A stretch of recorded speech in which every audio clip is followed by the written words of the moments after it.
All right, Alexander, let's answer the questions from the live stream we did with PTE Geopolitics. And let's start things off with Terrace Thesis, who says NATO is giving new weapons to Ukraine in a way that benefits Russia the most, a little bit at a time, the same way you develop immunity to poisons. A lot of people are making that point, both in Russia and, believe it or not, amongst Ukraine's supporters in the West. About a week ago, I read a piece in The Guardian which made exactly that criticism, that Ukraine is being given dribbles of aid, which are never enough to deliver it victory, but which, on the contrary, deplete Western arsenals and leave Ukraine ultimately in a weaker position. I think the reason it's like that is not because the West doesn't want to help Ukraine. It's because they can't. They can't keep up with the demands of this war.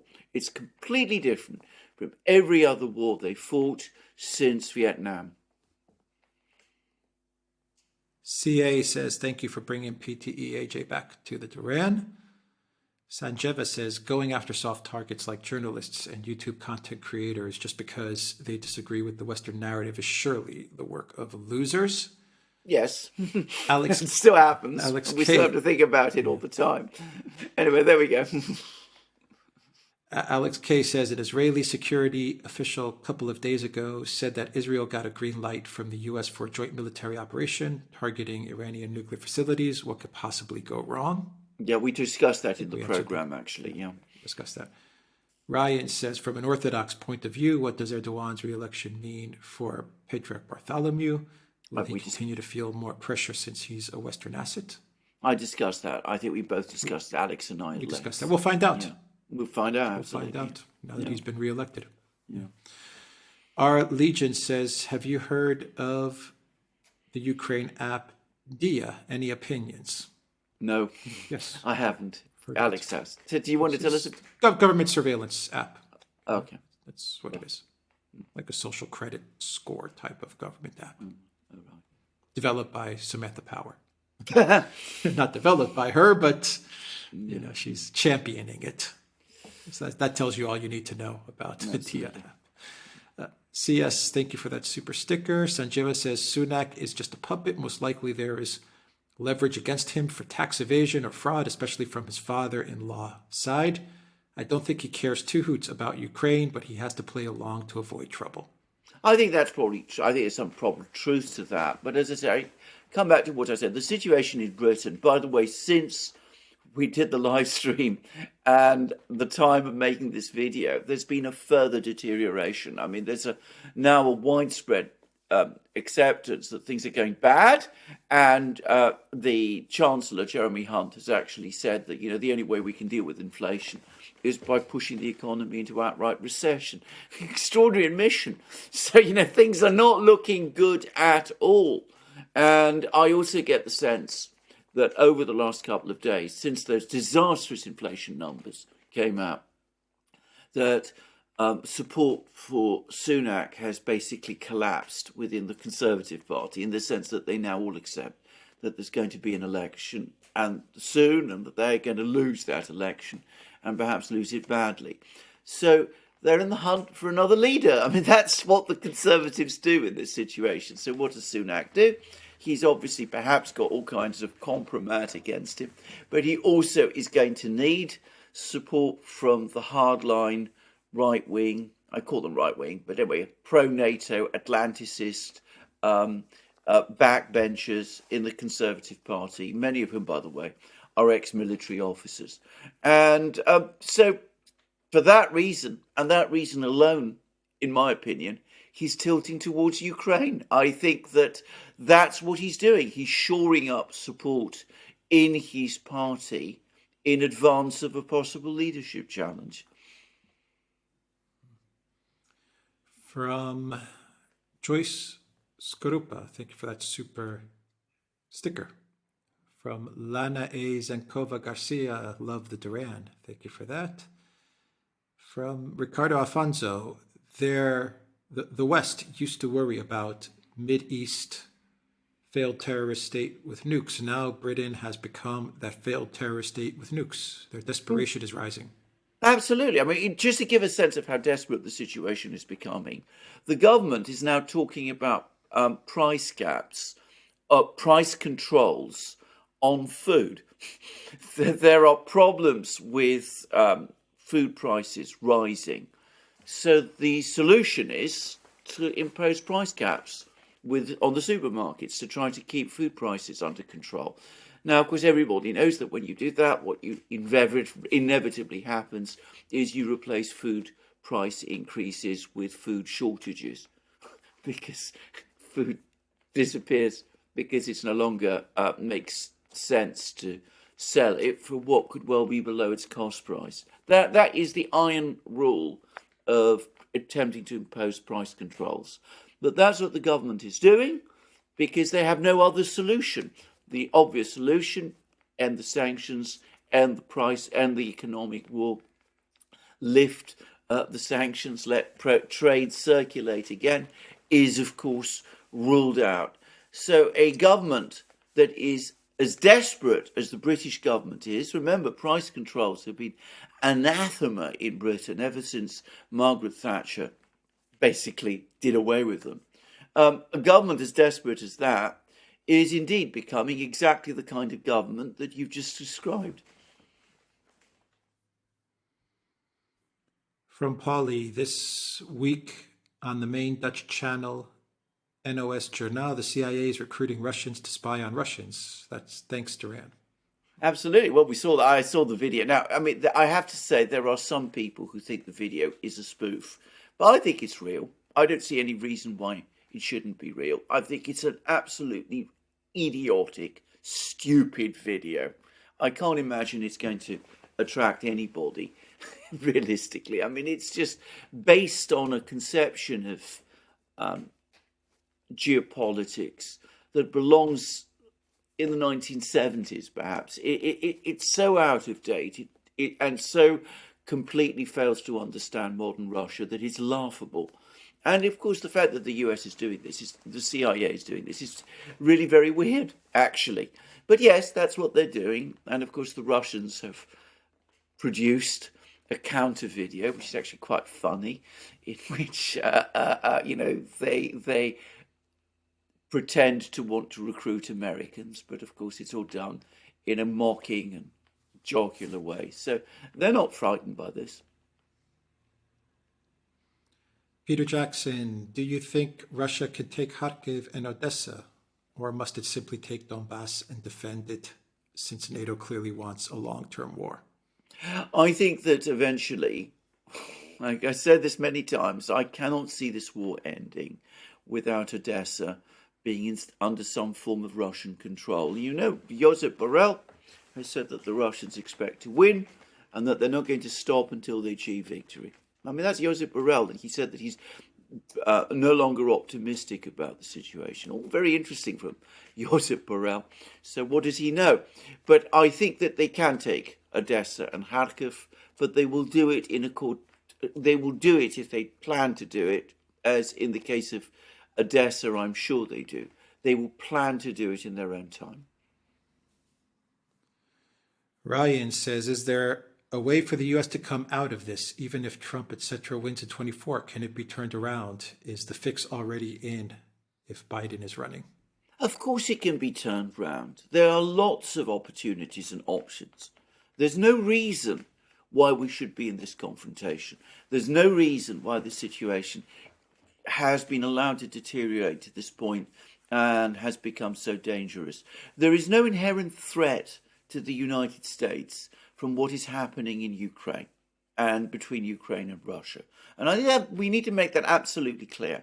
You can actually quite easily see the contours of an agreement between the US and Russia, which could resolve all the major problems between them, and it would not in any way impact on US core interests. It's what Donald Trump wanted to do when he was elected.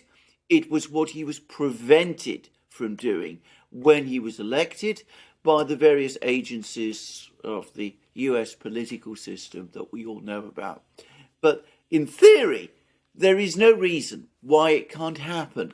The question is, if he's elected and he wants to do that again, will those same agencies stop him?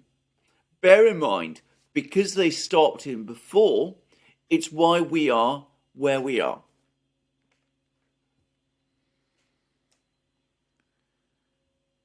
No Sense says Pentagon's $2 trillion unaccounted for needs laundry. Indeed, absolutely. I mean, Ricardo Alfonso says the Storm Shadow was offered to the U.S. They turned it down due to its subpar performance. By the way, Storm Shadow is a G.I. Joe cartoon character. I didn't know that. Well, there it is. I mean, I've heard that. I've heard about that as well, actually. Archie, says UK pensioner, age 68. I'm ashamed and embarrassed about what our leaders have done to our country backing Ukraine. War being led along by the US neocons. I completely agree with you. I mean, I would. The only thing I would qualify is I don't think we're backing Ukraine. I think we're destroying Ukraine.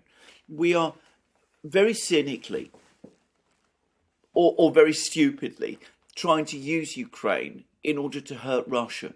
And it's smashing Ukraine to pieces, and it's making Russia stronger and angrier, and it's changing the entire geopolitical landscape of the world, and it's isolating us. Our economy's in a bad shape, and our political class has no answers. So yes, I agree with you in every respect, apart from that one small one. Elza says countries in the collective West use all their energy to divide, destroy Russia and China. Imagine the benefit for their own countries if they would use the energy to improve relationships with both.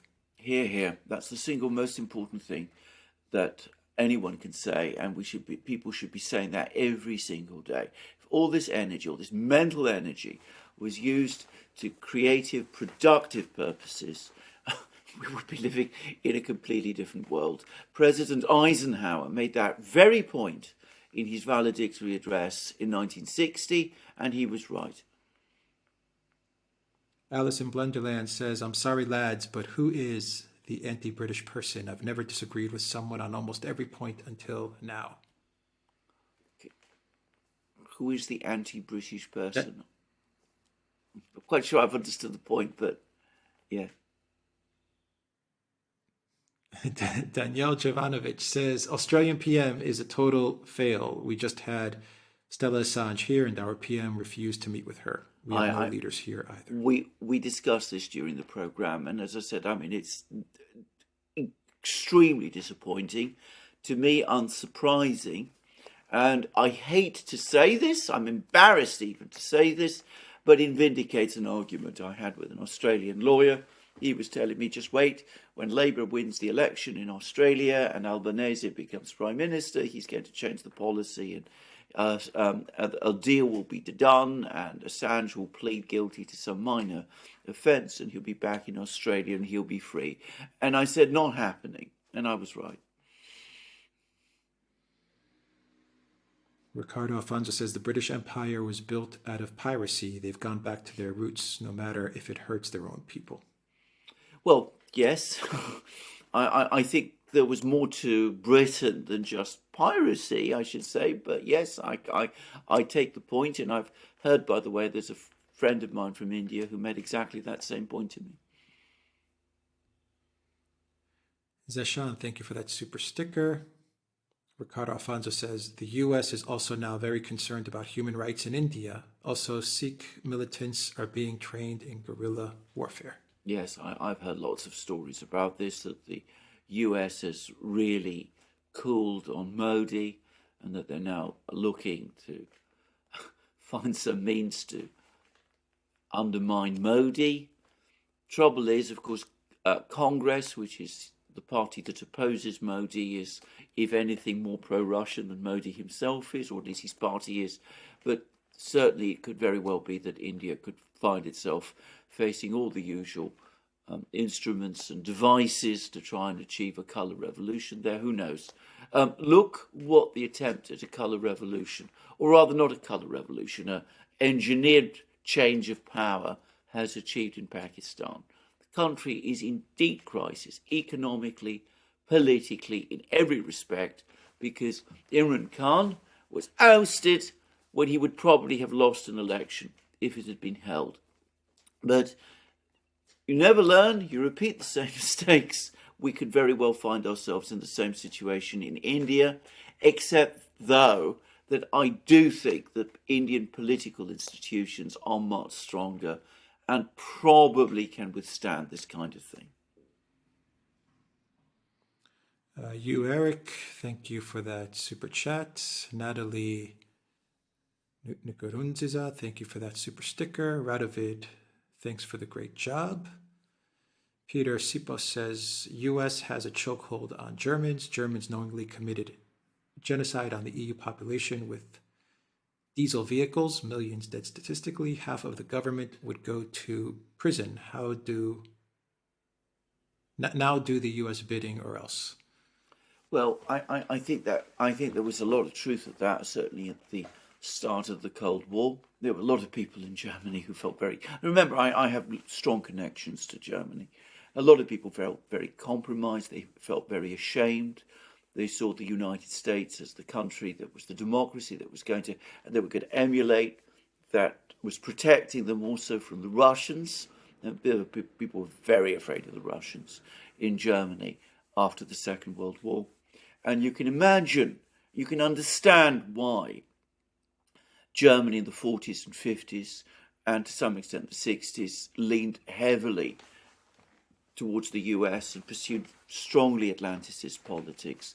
But this kind of policy today is out of date. And if you have a political class in Germany which is compromised in the way that you say, and I'm not sure I fully agree with that, by the way, but let's assume that you do, then all I can say is that that political class is holding Germany back, it's pulling Germany down, and it logically should be changed. But we know, we've discussed many times in many programs, how difficult that is to do. Rick F. says the U.S. is inviting thermonuclear war, recently flying nuke-capable B-1 bombers up to the Russian border in the Baltic Sea. Why has everyone lost their healthy fear of nuclear war? Are the neocons a death cult? You're completely correct about this. Now, I discussed on my channel a recent article by a man called Simon Tisdall, who is the foreign news editor of The Guardian. And he was talking about imposing no-fly zones in Ukraine to basically shoot down Russian fighters and launch bombing campaigns against the Russian military. And he said, well, of course, this policy does carry risks. And I said to myself, what does this man mean when he talks about risks? Is he prepared to risk World War III, thermonuclear war? I mean, it's astonishing. Once upon a time, not very long ago, anybody who talked like that would have been immediately subjected to massive criticism and ridicule and would have been shamed into silence.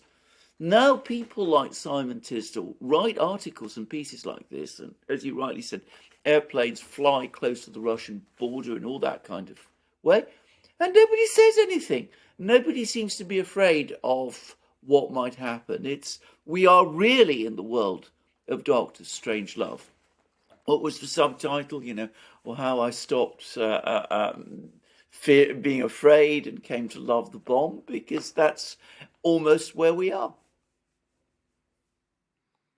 Dylan Sawyer, thank you for that super chat. David Oderosa, I can actually see that Hungary, Serbia, and Turkey in the future becoming part of the BRICS and not relying on the Euro, the EU, NATO, Bulgaria, Romania, and so forth will follow suit. I can see that too. I mean, I'm not going to saying it's going to happen tomorrow, but I can see that in time, possibly. Shadowless Kick says China and Russia have permanently resolved their territorial dispute. China won't try to take North Manchuria back because the Mandarin Qing dynasty actually expanded territory for Han Chinese overall? I completely agree with you. In fact, this is the one point where I actually take issue with our guest. In fact, I don't think the Chinese are in the slightest bit interested in Manchuria or want to reopen that issue, which dates from the 1860s. I don't think this is an issue for the Chinese at all. I mean, if you are familiar with Chinese history, and I am, by the way, long ago I was very, very interested in Chinese civilization, and I have a pretty clear grasp of Chinese history. If you know anything about Chinese history, you will know that the most serious threats to China until the 19th century always came across the northern border. And what used to happen is that people from Inner Asia, Mongols, Jurchen, all kinds of people like that, would invade China, overthrow whatever dynasty was established in China, establish foreign control of China, and eventually there would be a crisis and that dynasty would fall and the process would repeat itself. So, from a Chinese point of view, having a friendly power in secure control of your northern border is something that is a gift that they will never give up. The most important priority for them is to keep the border stable and secure. The Russians do that. The Russians do that for them. The Russians provide them with every conceivable strategic gift that is possible to provide. They provide them with strong, oil supplies, secure food supplies, strategic minerals, what have you.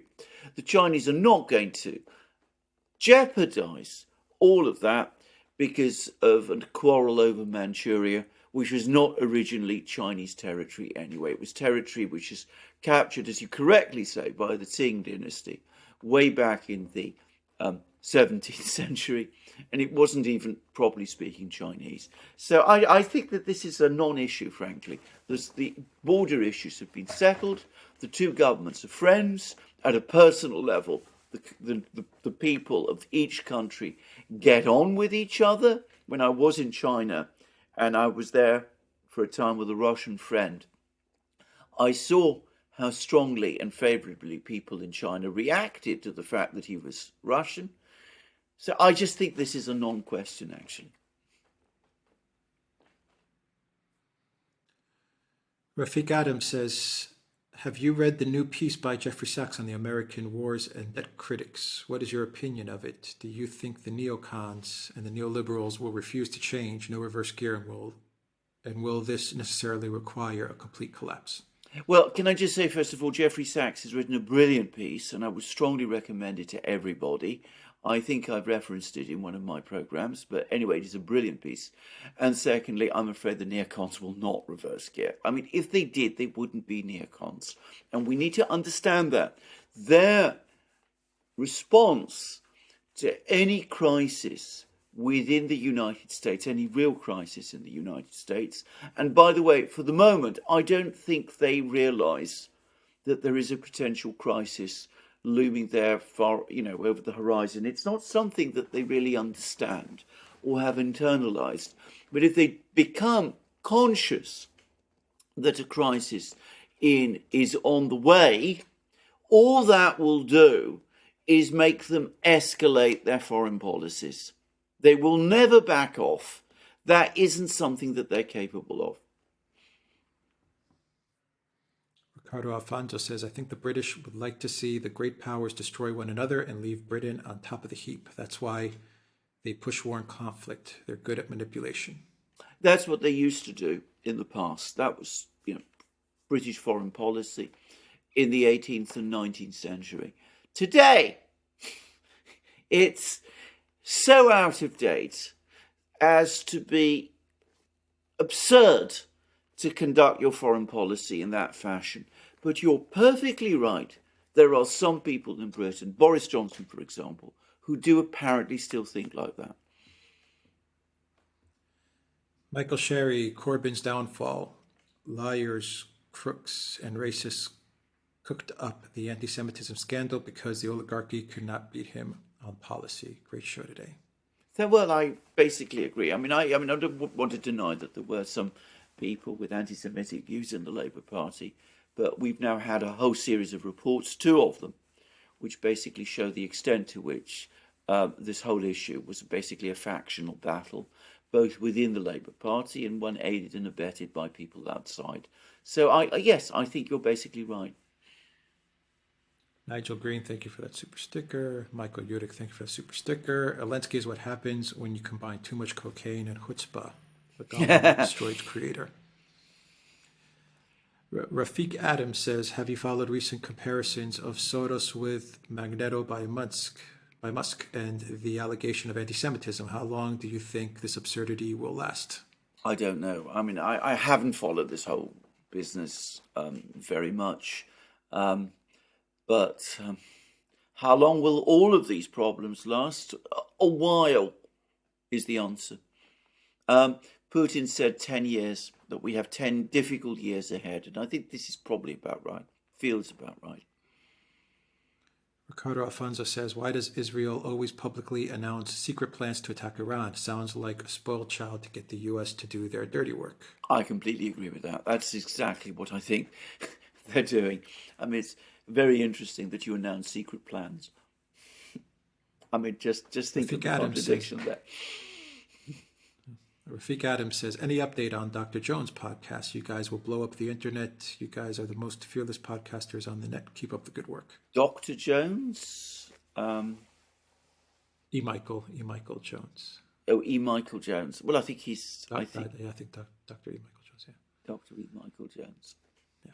Well, possibly. Working on it. Working on it. Yeah. Michael Sherry says, the wealthy are desperate to keep power, to oppress us, but their days are ending. I pray that the elite don't burn the world to keep power. Yes.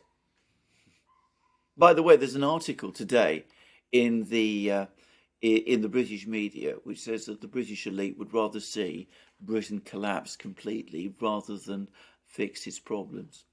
And then it goes into the details of why fixing the problems isn't what the elite wants to do, because doing so would challenge their own power. So there you go. Ricardo Alfonso says, tip for Alex, bit of castor oil and Texas cedarwood oil is excellent for the beard. Thank you for that, Ricardo. Elena Diaz says, can China really continue with its strictly non-intervention policy? Thinking about Thailand and Philippines. I think they will stick with it for the time being, and I think that I suspect that on balance they feel that they gain more from it than they lose. If they started interfering in the internal affairs of other countries, I think they would lose a lot of friends, and I don't think they want to do that.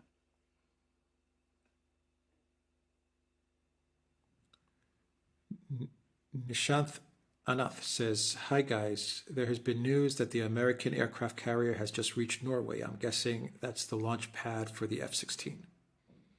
Oh, I wouldn't have thought so. I would have thought that the F-16s, if they're going to come, they're going to come from the Netherlands. That's the story at the moment. And Ricardo Alfonso says, pray for Gonzalo, everyone. Absolutely. On that topic, by the way, I understand that Marjorie Taylor Greene and one other congressperson has taken up his case, and they've been pressing the State Department about what the State Department is doing. Apparently he is an American citizen, and I understand that the State Department is stonewalling. They're not really saying whether they're even aware of his case. Yeah. All right. The Duran.locals.com. Go to the Duran shop, 10% off. Use the code Good Day. Take care.